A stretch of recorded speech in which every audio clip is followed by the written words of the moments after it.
What's going on, everybody? Thank you guys so much for watching the show. Wanted to talk to you about our friends over at Prize Picks, the best place to win cash while watching sports. This app is really easy to use. You just pick more or less on a few player stats, and you could win up to 1,000 times your cash on a single lineup. Best of all, Prize Picks will give you $50 when you play your first $5 lineup. Win or lose, you'll get $50 for playing. Use the promo code PFF and download the app now.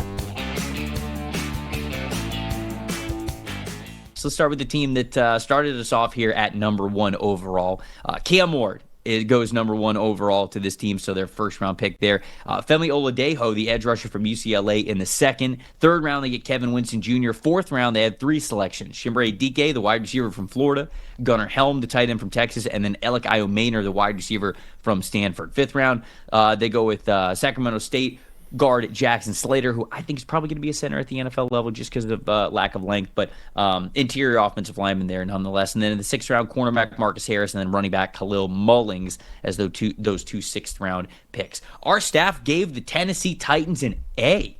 What do you think about that, Dalton? You agree with an A? I might even give it an A+ because they're, one guy. I know I have to mention it, or at least I feel like I have to mention it. But the very first UDFA that they signed was Xavier Restrepo. I love that, and getting him back with Cam Ward. I feel like he should have just been added to the bottom of that graphic there. But no, this draft, this is mostly about Cam Ward and building around Cam Ward. And I think in 4th round guys, 3 4th-round picks, DK, Helm, and Iomaner, I think you got pretty good value. I know DK we thought would go a little bit lower, but also getting Iomaner in the 4th round when we thought he was almost a lock 2nd round pick.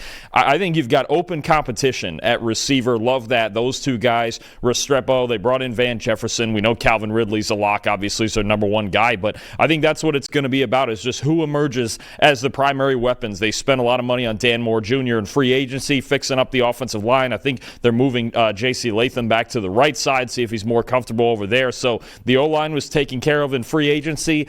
The receiving core, the weaponry is taken care of in the draft. Now they just got to have these open competitions. And then it's just about Cam Ward. And I got to say the other pick that stands out to me, I know we've talked about it all week, is getting Kevin Winston Jr. in the 3rd round. I believe it was 82nd overall. This is a steal. You're talking about a guy who, if he was healthy this year, he had partially torn ACL, only played 2 games.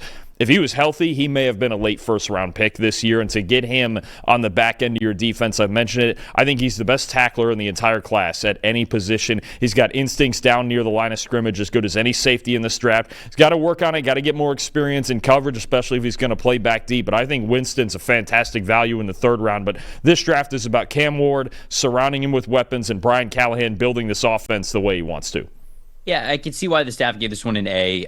You start off the way that you need to with Cam Ward. You got great value in Kevin Winston Jr. and Alec Iomaner compared to my board and the PFF board. And then I think it was a solid last 3 picks for them as well. Some fan favorites, some guys that I think could make some impacts on that roster in the depth positions. I'd give it a B, though, just because it was up and down for me. Cam Ward, okay, you did what you were supposed to. You took Cam Ward at number 1. That's fine. I think Femi Oladejo was an overdraft in the 2nd round, especially with the types of edge rushers and the specific edge rushers that were still left on the board. Love getting Kevin Winston Jr. in the 3rd. Excellent value there. Chimere Dike, I think, overdrafted in the 4th. Gunnar Helm, fine, appropriately drafted in the 4th. Excellent value for Alec Iomaner. And so it was a very up and down draft for me. And so maybe close to a B+, B+, something like that. I wouldn't quite give it an A because there are still a couple of reaches, in my opinion, that they made in this draft. But the draft's all about making bets. And so, they're betting on Chimere Dike. They're betting on Femi Oladejo. They're certainly betting on, with Oladejo, they're hoping that Senior Bowl tape that we saw from him is going to be much more the regular moving forward. So I'd be a little bit lower on this one. I'd give this one a B+, just because I do think it was up and down. But you have to love the steals that they got in Kevin Winston Jr. I completely agree with you. I think Alec Iomaner could be wide receiver 2 on this team. I really do.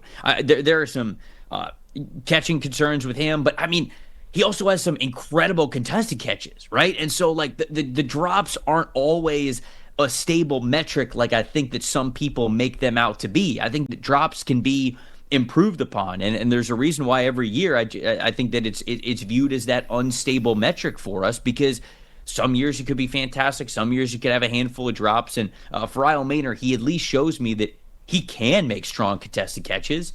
He just has a couple of head scratchers of it's like, oh man, I wish you really would have really come down with that. You probably should have. So if he hones in on it, if he focuses in on it, and if he really takes being a 4th-round draft pick personal, then I think that we're going to get a motivated dude who's going to be wide receiver 2 on this team sooner rather than later. Yeah, I agree. The only other thing I'll say with Oladejo is if they had taken him at 35, I might be a lot more skeptical on it. But the fact that they traded down from 35 to get more picks, and they really needed more picks because at the time coming into the draft, that 35th overall pick, that was their only day 2 selection. So at least trading back, they traded back down to 52. I forget all the details of it, but allowing them to get more picks, I believe, including possibly the Winston pick. And you know, we saw a bunch of trades on day 2 and day 3. I don't remember all the details, but to get more picks, to still get Oladejo, then to get Winston and all the weapons, I'm a fan of them maneuvering down from that 35th overall pick to do that.